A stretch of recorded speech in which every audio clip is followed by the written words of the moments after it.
Hello and welcome to my channel. I'm Tiffany, a retired librarian turned homeschool mom. In this video, I'm going to cover my modern read aloud and chapter books. So this is 1990 onward.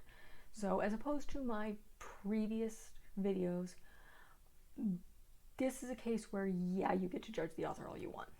They're typically still alive. They're typically still profiting from you purchasing and reading their books.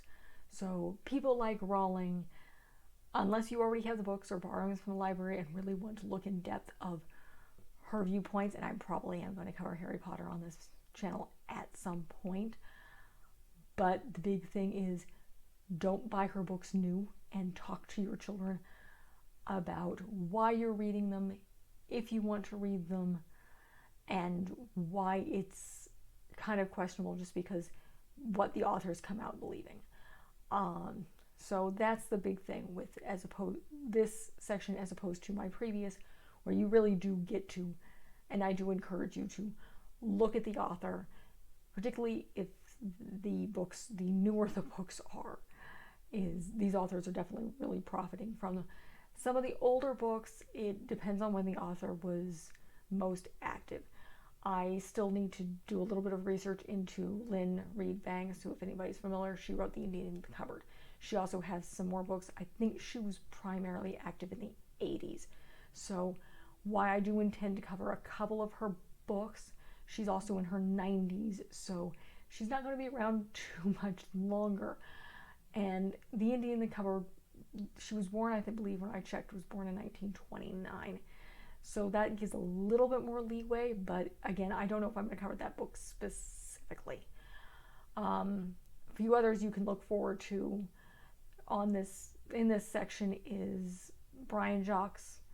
He's the Redwall author. He has a very interesting long series.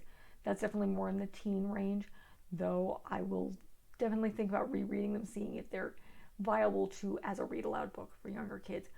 Tamora Pierce is another big author of mine. I own most of her books. They're probably all behind me. Great support for women in strength.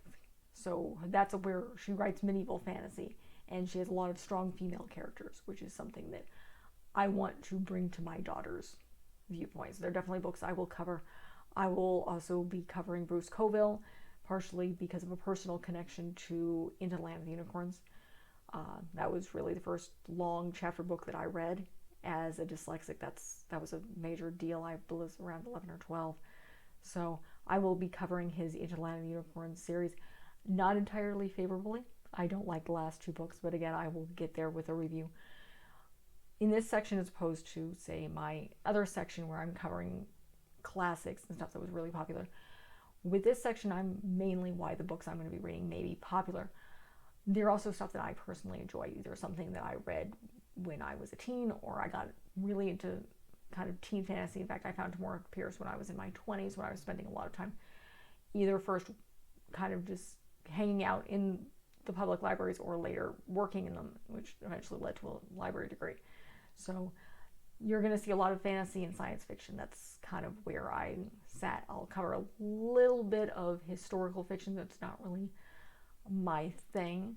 So I'm going to steer away as much as I did, in fact, read some romance books. I'm probably not going to review them just because they're not as widely popular and they're not really useful when it comes to teaching, why some of these other books have a little bit more educational content to them. And once again, I do enjoy the fantasy. You're also going to find various Australian authors. I will touch a little bit into horror. There is an Australian author that I enjoy that is books that I would definitely highly promote, that I've borrowed from libraries. I don't think I own any copies of them. But that's really kind of where you're going to stick with this section. So as opposed to the classics where I will cover most genres, this genre you really are going to find mostly science fiction and fantasy, because that's what I read. So that's the reason you're seeing Brian Jocks and Rick Rard and Tamora Pierce. Lynn Reed Banks does do fantasy books, and there's probably going to be a bunch more as time goes on. So if you like this kind of thing, if these books sound like something you've enjoyed or want to share with your kid. And I will definitely talk about how you can share these in the homeschooling format and how this can be part of your teaching. Like and subscribe. That's it for now. There'll be more reviews when I can get them. Again, got a toddler, so I'm filming at night when I can and editing during nap time. Thank you.